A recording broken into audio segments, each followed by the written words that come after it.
All right, we're going to do the first episode of Token Trader TV. This is going to be full of stops and starts, but I need something to start editing with, and so that's what we're going to do today. Hello, token traders. On today's episode of Token Trader TV, we're going to look at at today's price action on a few cryptocurrency tokens.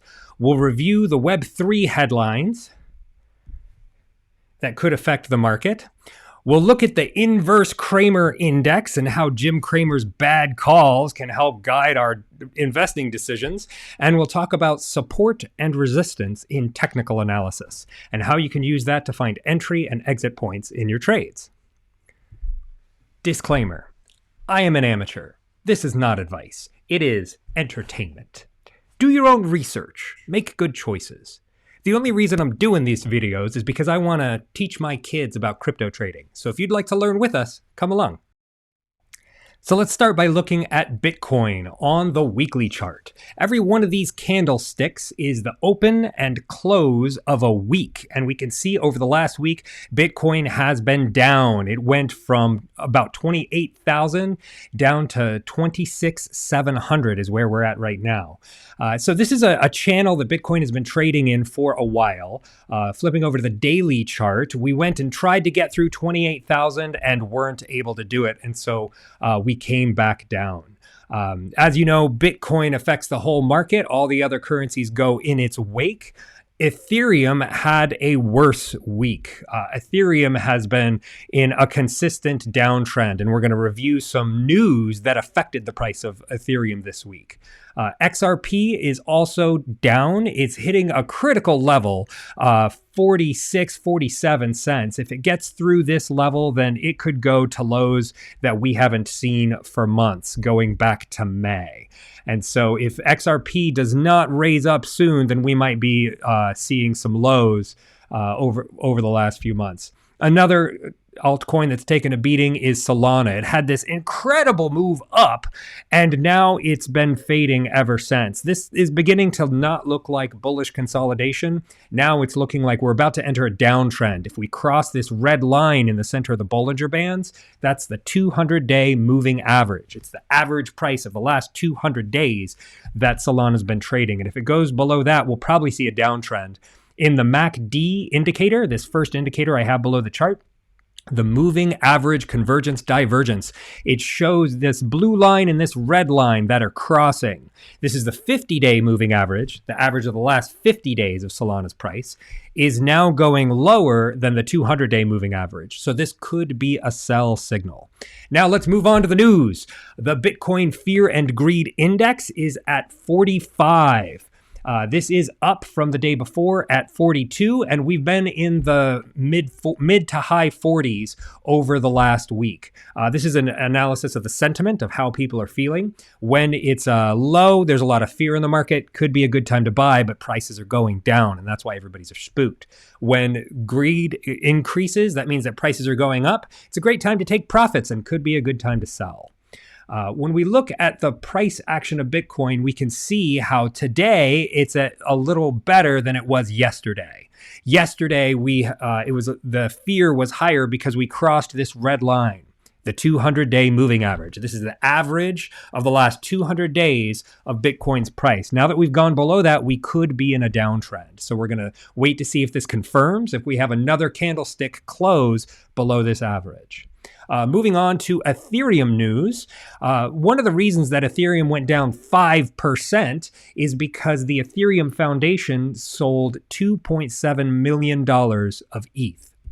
According to CoinDesk, this was over 1,700 Ethereum.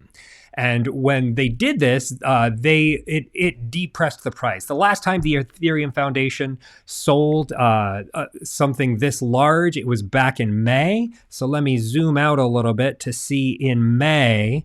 Let's see if we can spot that sale. I believe it was right around the 10th when we had this big downtrend. That was the last time that Ethereum sold. And it's too bad. Ethereum spiked above the 200-day moving average, and then they sold it. And so that's been depressing the price. The biggest news this week is the SBF trial. Sam Bankman-Fried is on trial for fraud, and this week his former girlfriend and the CEO of Alameda Research, which is the trading arm of FTX, Caroline Ellison, she took the stand.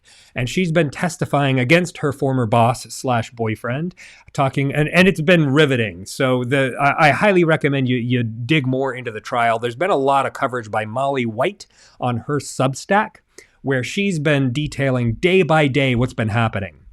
It turns out that Caroline Ellison testified that there were as many as 7 different official spreadsheets that detailed the assets of FTX, and they provided different spreadsheets to different entities. And they had some things they had to keep off the books, like the thing. The thing was how they internally referred to a bribe to Chinese officials. They wanted Chinese officials to unfreeze $1 billion of Alameda's assets. And in China, a lot of times, business is done through bribes. And so they paid $150 million to get this $1 billion of liquidity. And the way that they listed it in the official documents was the thing. And so we are now seeing the thing as a major player in this news story. So thanks to Molly White for giving such great reporting. I highly recommend you check her out because there's a lot of great things going on over there. So I'm going to break here. This is a pause in the editing. I guess I'll say cut when we need a cut, and we'll do a transition. And then I'll say action when we come back in.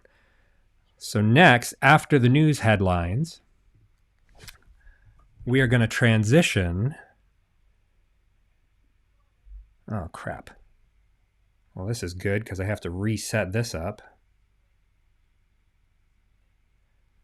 Let me pause. So next, we're going to hear from the CEO watch list about the inverse Jim Cramer tracker.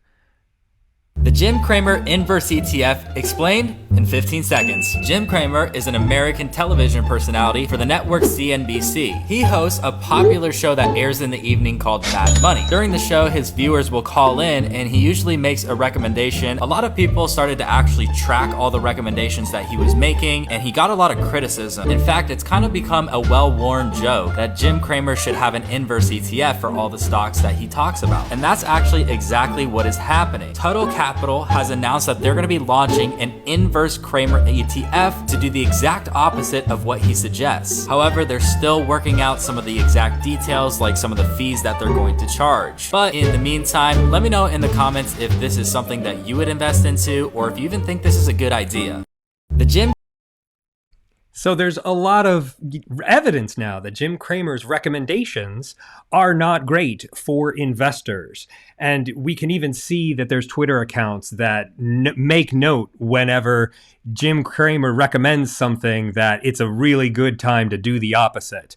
And I found this comic on Twitter. I love seeing people smile in public, at their phones in public. You might have seen this comic. But have they received happy news? Is it a text from loved ones, perhaps?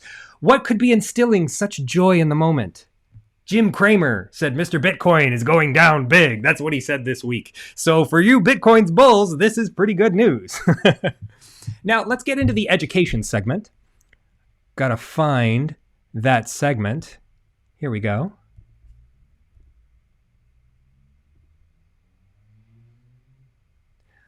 So in today's education segment, we're going to talk about support and resistance. Support and resistance are trend lines where it seems that the price can't really get through. They act as magnets. They kind of repel price action from breaking a trend line. Now, every trend line will be broken. Every line of support and resistance will be broken eventually. It's inevitable. Unless this line of support below or this line of resistance above is permanent, which is very rare in trading, then eventually there's going to be a breakout. But until there's a breakout, you can count on these lines to repel price action. Sometimes it will pierce these lines. As you can see here on the 11th of September, Bitcoin went through this line of support, and then the next day it came back up. So we often look for confirmation. And confirmation is when we see another candle close after the breakout. And so we haven't seen any confirmations outside of this channel. So we can say that these lines of resistance and support are legitimate, and probabilities favor if you were going to make a buy in Bitcoin at this line of resistance and then or line of support on the bottom and then sell at the line of resistance on the top, then you could expect to make a profit if the price action happened to move that way. Lines of support and resistance don't have to be horizontal. They can be vertical. They can be diagonal. If we zoom out onto the weekly and the monthly charts, you can see much bigger lines of support and resistance. There's this big line which started in November of 22 at the lows, and then we hit it, and we hit it, and then when we broke through, we came all the way through it and then confirmed. And so now we're trading below this. This was a line of support, and now it's a line of resistance. So I hope that's been helpful, and it helps you make better cryptocurrency trades. Now I go into the outro. And I need a new background for the outro. Let's just say I have one. All right, after you hit like if you like this video, or share if you love this video, subscribe to this channel. And what I'd love to know is I'd love your answer to this question, and I'll have it pop up here later. What was the question I was going to do this week? Oh, man. All right, so cut that last piece. All right, thanks for watching another episode of Token Trader TV. Go ahead and hit the like button if you liked this video.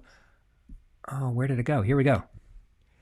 The share button if you loved this video. Go ahead and subscribe to this channel and answer this question in the comments. What do you think the price of Bitcoin is going to be next week? The person who gets the closest is going to win a prize. I'll see you next week for more crypto trading education. Have fun out there. All right, so that was draft 0. Let's see how this goes.